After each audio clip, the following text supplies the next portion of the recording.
Boys and girls, for Bible today, you're going to need your pencil box with your crayons, and you'll need this paper from the packet you got from me this week. Now, if you don't have this paper, that'll be okay.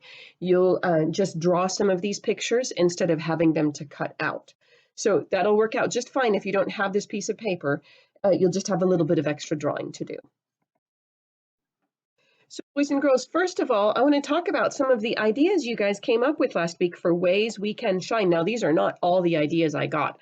There are some I still haven't written down here, and most of you guys did a lot of beautiful pictures also, but I didn't have space to put them on. So at least here are some of your ideas. We'll keep adding to this. Teach people about God. Several of you said that. That's the whole reason we shine, isn't it? We want to shine so that people will learn about God. Forgiving people shines. Teaching people to wash hands. You know, even when Jesus was here alive on earth, he helped people to take care of their bodies and heal them. And so shining like God could involve helping people know how to wash their hands correctly so they stay safe right now. Give a Band-Aid or give a hug. Singing Christian songs, praying, being nice to a new person. There are so many ideas for ways we can shine. We're going to keep adding on to this. Boys and girls, of course, the Bible story we've talked about that really helps us to focus on how people can shine for God is the story of the Good Samaritan. You guys saw several versions of that story last week. Remember, in the story, a Jewish man got hurt, and a Samaritan that everybody hated was willing to help him when here, two of the people they thought would be really good, a priest and a Levite, they weren't helpers. So when we're talking about shining, we're not necessarily talking about looking like the best person ever. We're talking about doing what helps people. And so you have here some pictures to help remind you of the story. We're going to take a look at these pictures right now and talk about what they might remind us of with this story. So boys and girls, here we have this knife. That, I think, is supposed to remind us of the men who attacked him. You know, back then they didn't have guns, but they could have hit him with fists, and if they really wanted to have a weapon, a knife would have been quite a weapon. This bottle with this little cross on it, that probably represents medicine. Remember the Good Samaritan put medicine on the Jewish man's wounds? A donkey, the Good Samaritan put the hurt man on his donkey to take him to the inn. Over here, the feet, that could be the feet of the priest and Levite who went to the other side of the road to walk on by.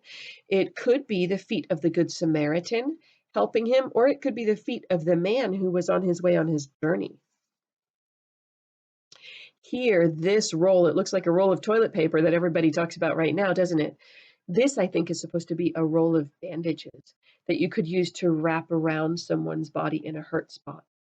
Here you can see money. Remember, the Good Samaritan gave the innkeeper some money to help take care of the hurt man until he could get better. And down here you can see a sign that says, "Inn." Now, first grade in Lilia, we've studied two letters at the ends of words. There's no reason from any of the spelling rules we have for "inn" to have two ends at the end of it. It just does. Inn, remember where the Good Samaritan took the hurt man so that he could get well. So boys and girls, you're going to take these and they're going to go into your encounter journal. So you're going to cut them apart. And I bet as you go to put them into the encounter journal, you're going to notice there are some parts of the story that you don't have here in these pictures. For example, there is no priest or Levite in these pictures.